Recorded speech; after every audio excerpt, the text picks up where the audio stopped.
මේ ස්ථානයට පැමිණ සිටින පියතුමාගෙන් අවසරයි.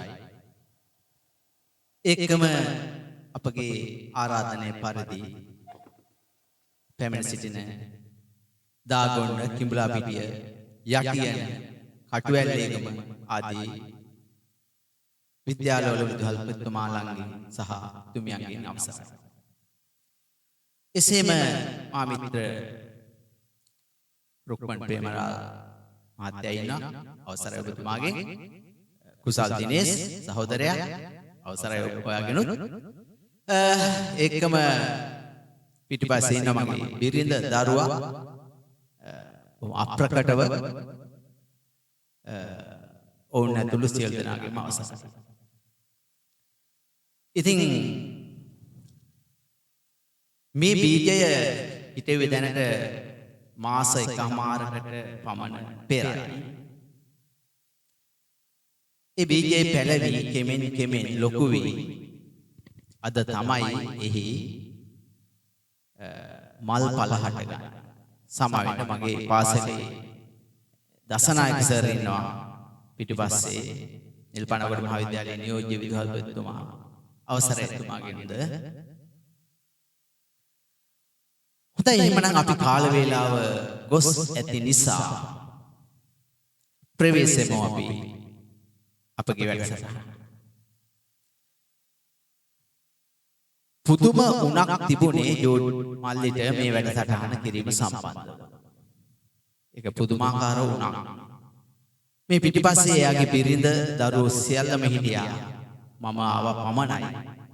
මට පුළුවන් උපරිමයෙන්ම එයාට සහයෝගය දෙන්න. ඉතින් මම සියලු දෙවියන්ගෙන් 33 කෝටියක් දෙවියන්ගෙන් අවසර පතනවා මේක සාර්ථක වේවායි. පියතුමනි ඔබට බොහොමත්ම ස්තුතියි අපි වෙනුවෙන් මේ ස්ථානයට පැමිණියා. ඉතින් අපි හැමෝටම ඉන්නවා ආදරණීය මවක්. මව කියන්නේම අපිට වචනයකින් විස්තර කරන්න බැරි ලොකු රචනාවක්. ඒ මව නිසා තමයි අපි අද උතන ඉඳගෙන මම මෙතන ඉන්නේ. එක්තරා අවස්ථාවක අපේ ගමගේ සර් අපිට ගුරුවරයෙක් වාගේ දෙමව්පියෙක් වාගේ මෙතන ඉන්නවා.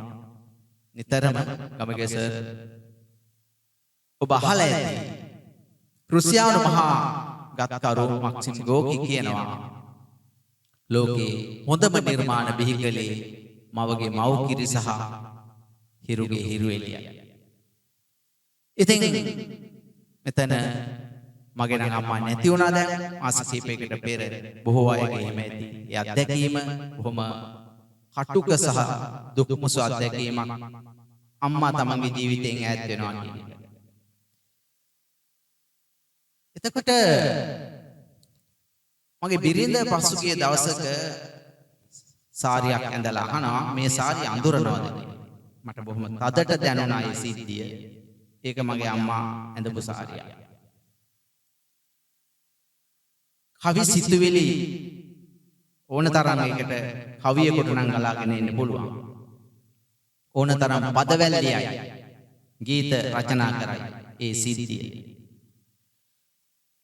අම්මෙකුට නොසලකන දරුවෙකුට නම් මේ ගීතය අහන්නට බෑ. මේ ගීතය රචනා කරන්නේ ප්‍රේමකීර්ති දල්විස් මහතා. එතුමගේ මෑණියන් රෝගාතුරව සිටින අවස්ථාවක එතුමගෙන් ඉල්ලීමක් කරනවා වික්ටර් රත්නායක මහතා තමන්ට ගීතයක් රචනා කර දෙන්න කියලා. ඔහු ඒක දිනෙන් දින පසු කර සිටිමින් මේ ගීතය රචනා කරා. මේ ගීතයට සංගීතය සපයා ඇත්තේද වික්ටර් රත්නායක මහතාමයි. ගීතය ආදරයේ උල්පත වූ අම්මා. අම්මා කියන්නේම මහා සාගරයක්. ඔබ අම්මා බලන්නට යන්න දෙපාරක් හිතන්න එපා. හෙට අනිද්දා කල් දමන්නට. ඔබට මවක් සිටී නම් ඒ මවට සලකා මෙන්න මෙහිම මව ගැන සඳහනක් තිබුණා එක්තරා අවස්ථාවක මොහොන පොතේ. උරා බොන විට ඇගේ ලේ ටික hina වී කිරි කරපු හින්දා නිවන් දැකලා විතර නම් මදි බුදු අම්මට මගේ අම්මා. අම්මා ගැන කියලා නිම්හිම් කරන්නට බෑ අම්මාගේ ගුණ. අපි මොහොන පොත පරිශීලනය කරනකොට අපි දකිනවා එක්තරා අවස්ථාවක මුව දෙනක් සහ පැටියෙක් ගඟකින් එතර වෙන්නට යනවා. මුව දෙන දකිනවා වේගයෙන් කිඹුලෙක් පැටියා දෙසට එනවා. මුව දෙන ඉස්සරහට ගිහිල්ලා කිඹුලාගේ ඉදිරියේ හිට ගන්නවා. ඒ මුව අම්මා කිඹුලාගේ ආහාරයක් බවට පත් වෙන විට පැටියා බොහොම සුවසේ ජීවිතේ බේරගන්න. ඒක තමයි අම්මගේ ආදරය. ඒකට කෙලවරක් නැහැ. එතකොට ඒක තමයි සම්මතය. සම්මතයෙන් බැහැර වෙන අසම්මතය අවස්ථාවක් මේ. තව අවස්ථාවක කොටියෙක් ඇවිල්ලා බැබුන් පැටියෙකුට කිරි දීදී ඉන්න බැබුන් මව ඇදගෙන යනවා. බැබුන් පැටිය අතාරින්නේ නැහැ. බැබුන් අම්මගේ එල්ලිලාමයි. බැබුන් අම්මව ආහාරයට ගන්න කොටියා ගහ උඩ පැටියා ආහාරයට ගන්නේ නැහැ. පැටියා ආදරයෙන් රැක බලනවා. ඒක අසම්මතයි. එහෙනම් ප්‍රේමයට ආදරයට සම්මතේ නෙමෙයි අසම්මතේ වුණත් ඉඩකඩ තියෙනවා. එවැනි දේවල් ඕන තරම් අපේ ලෝකයේ තියෙනවා. අපි අපේ ගීතේ ආදරයට උල්පතක් වුණේ අම්මාම තමයි. ඒ ආරම්භක පියවර ඇයමයි. ඉතින් අපි ඇගේ සුළඟෙල්ලේ එල්ලිලා හොඳ නරක ඉගෙන ගන්න. ඇගේ කුසේ ඇතුළේ ඉන්න කාලේ ඉඳන් පවා අපි ඉගෙන ගන්න. එහෙම ගියාගෙන ගිහලා ඇගේ ජීවිතයෙන් අපට ජීවිතයක් දෙනවා. ඇගේ රතු පාට රුධිරය අපට කිරිකොට දෙනවා. ඇගේ ශක්තියයි ආදරයයි සෙනෙහසයි තමයි අපේ ගත පුරා දුවන්නේ. ඉතින් අපව තුරුලේ තබාගෙන අපගේ අතපය තිබුණු විදිහට නොව ඇයට ඕනෑ විදිහට මේ ලෝකෙට සුදුසු විදිහට හැඩගස්වා හදලා නහයේ හැදුවා, මෝන හැදුවා, තොල් දෙපා ඇඟිලි ඇදලා බැදලා අපිව ඕනෑ විදිහට ලෝකෙට සෝදානම්. එහෙම කරපු අම්මා ගැන තමයි අපි අද කියන්න දෙන්නේ.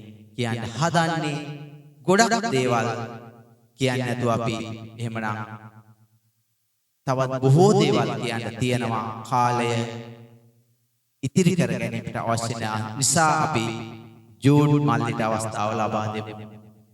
අහන්න ගීතයකින් අපි අහලා මේක රස කරමු.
India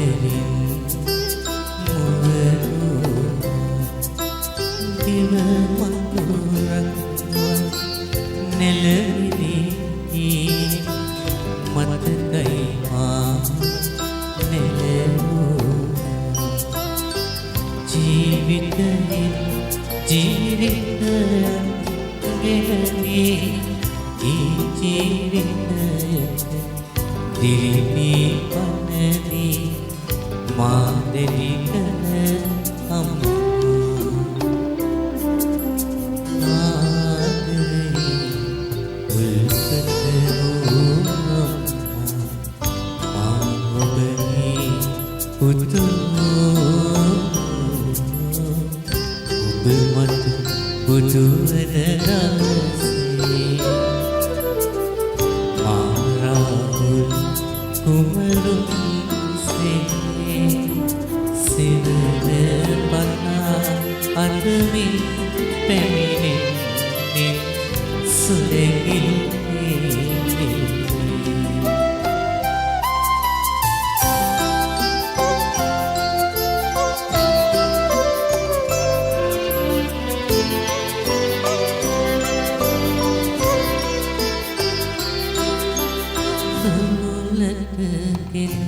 අත්පානට ගස්වා නිදිගන්වා යහන් ගෙනී සිහිනෙන්නේ සුවඳක් මෙන් සිහිවී සුවඳුමී දවසින් දවසට සෙනෙහස ලැබනේ ගෙනදී දිවියට නව පණ ලැබනේ මා දෙවි කළ අම්මා ආදරේ උල්පතෝ අම්මා මා ඔබගේ පුතෝ ඔබ මට බුදු වන දවසේ රාහුල් කුමරුන් සිවන පනා අදමින් පැමිණෙන්නේ සුලගිල්ලේ